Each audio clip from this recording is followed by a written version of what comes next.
And epitome of courage म्हणजे धैर्याचं मूर्तिमंत उदाहरण. तर याचं वॉर्मिंग अप म्हणजे हा धडा समजून घेण्यासाठी याचं वॉर्मिंग अप फार महत्त्वाचं आहे. तर याचं चिटचॅटचा जो क्वेश्चन आहे त्याचं आपण इथे उत्तर लिहूया. चिटचॅट म्हणजे गप्पा मारायच्या, पण आपल्याला रायटिंग स्किलसाठी हा प्रश्न फार महत्त्वाचा आहे.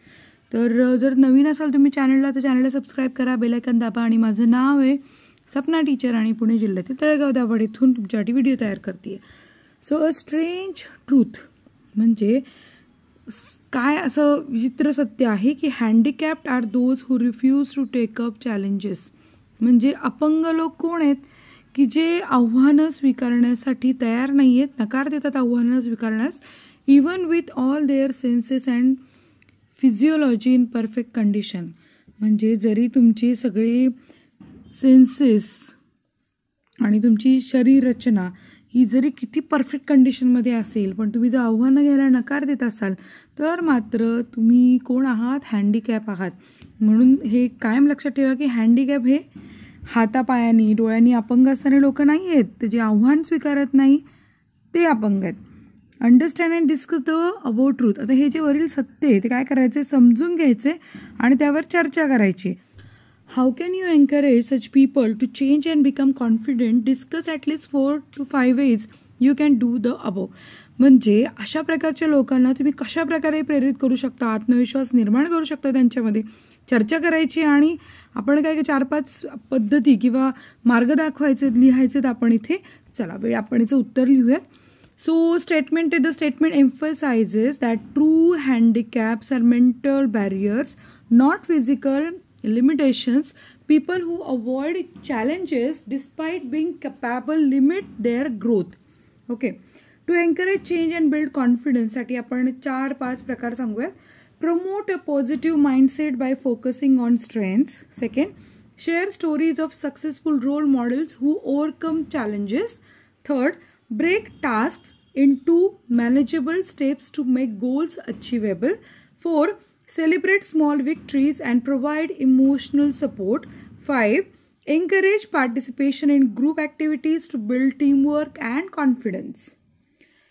पुढचा प्रश्न आहे, there are pleasant and polite ways to referring to people and physical and mental disabilities when the table above. म्हणजे पहिलं ना फक्त मुका आहे, आंधळा आहे, वेडा आहे असं बोललं जायचं.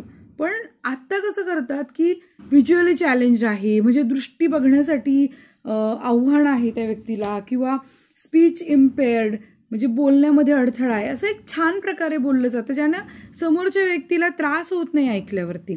हे असे कोणते कोणते शब्द टर्म्स आहे बघा. ब्लाइंडसाठी आता बोललं जातं व्हिज्युअली चॅलेंज, डीपसाठी बोललं जातं हिअरिंग इम्पेअर्ड, डमसाठी बोललं जातं स्पीच इम्पेअर्ड, मॅड वेडसरपणासाठी बोललं जातं मेंटली इल, आणि लेमसाठी बोललं जातं physically challenged. So new polite टर्म्सच यूज करायच्या आहेत, आपण हे लक्षात ठेवायचे. सेकंड क्वेश्चन आहे, read the beginning and complete the story in your own words. म्हणजे तुम्हाला बिगिनिंग दिली जाते. आता हा प्रश्न तुम्हाला रायटिंग स्किलला 10च्या क्वेश्चन पेपरमध्ये हमखास येतो. सो प्लीज स्किप न करता नीट लक्ष द्या. इथं बिगिनिंग दिली आहे, Sumit the son of a shoe maker was a highly intelligent student in a municipal school. Sumit नावाचा मुलगा आहे जो बूट शिवणारा जो असतो त्याच्या मुलगा आहे, खूप हुशार आहे आणि तो म्युनिसिपल स्कूलमध्ये शिकतोय. His maths teacher called him Einstein. तर आईन्स्टाईन म्हणतात त्याचे मॅथ्स टीचर त्याला. For he was brilliant in maths, he loved maths. Sumit wanted to study further after SSC. However, he suffered from polio and म्हणजे तो इतका हुशार आहे, त्याला गणित शिकायचं आहे, पण त्याला काय झालेलं आहे, पोलिओ झालाय. आता ह्या स्टोरीला तुम्ही कंटिन्यू करायचं आणि एक लक्षात ठेवा, पॉझिटिव्ह एंडिंग पाहिजे याच्यामध्ये. Sumit, despite suffering from polio, did not let his physical challenges stop him.